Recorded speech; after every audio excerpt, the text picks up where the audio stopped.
তো এই ফলটা কার কার খুবই পছন্দের অবশ্যই কমেন্ট সেকশানে আমি তাদের মুখটা দেখতে চাই।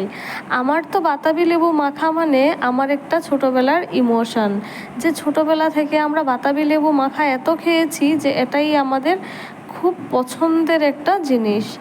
এবার আমি আপনাদের সঙ্গে শেয়ার করছি কিভাবে আমি বাতাবি লেবু মাখা করেছিলাম। তো দুদিন আগে আমার বর একটা বাতাবি লেবু নিয়ে এসে বলেছিলেন যে এটার মাখা করতে, কিন্তু উনি তো দুপুরবেলাতে ঘরে থাকেন না, উনি থাকেন অফিসে।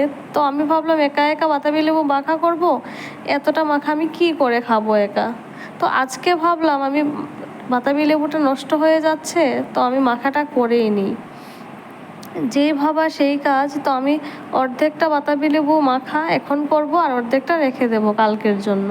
তো এবার আমি বাতাবি লেবুটাকে ছাড়াতে শুরু করে দিলাম, আর এটাকে এইভাবে ছাড়ালে খুব সহজেই ছাড়ানো যায়। আমি জানি না আপনারা কিভাবে ছাড়ান, আমি তো এইভাবেই ছাড়াই। এবার কি করেছি, বাতাবি লেবু মাখা করার জন্য প্রথমে বাতাবি লেবুগুলোকে ছাড়িয়ে তারপর এর মধ্যে আমি একটা একটা করে ইনগ্রিডিয়েন্টস অ্যাড করব।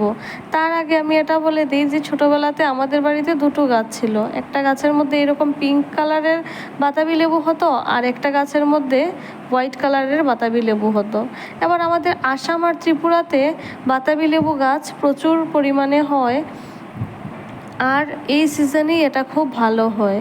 এবার ত্রিপুরাতে আমরা এটাকে বলি জাম্বুরা, আর বাতাবি লেবু মাখাটাকে বলি জাম্বুরা ভর্তা।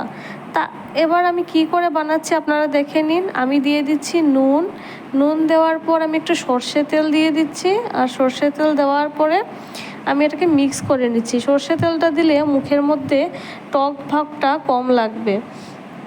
তারপর আমি কি করেছি, তার মধ্যে একটু কাঁচা লঙ্কা দিয়ে দিচ্ছি, আর কাঁচা লঙ্কা মানে ঝাল, আর আমার ঝাল খেতে খুবই ভালো লাগে। তো আপনাদের কার কার ঝাল খেতে ভালো লাগে সেটাও আমাকে কমেন্ট সেকশানে জানাবেন।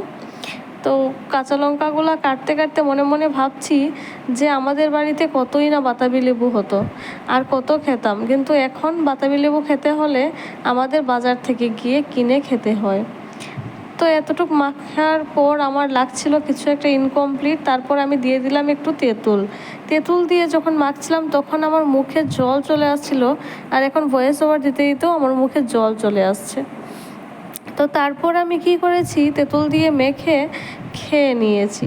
এবার এই ভিডিওটা আপনাদের কেমন লাগলো অবশ্যই জানাবেন, আর আপনারা কি করে বাতাবি লেবু মাখা খান, কিভাবে কি দেন ইনগ্রিডিয়েন্টস, সেটাও আমাকে জানাবেন। ধন্যবাদ।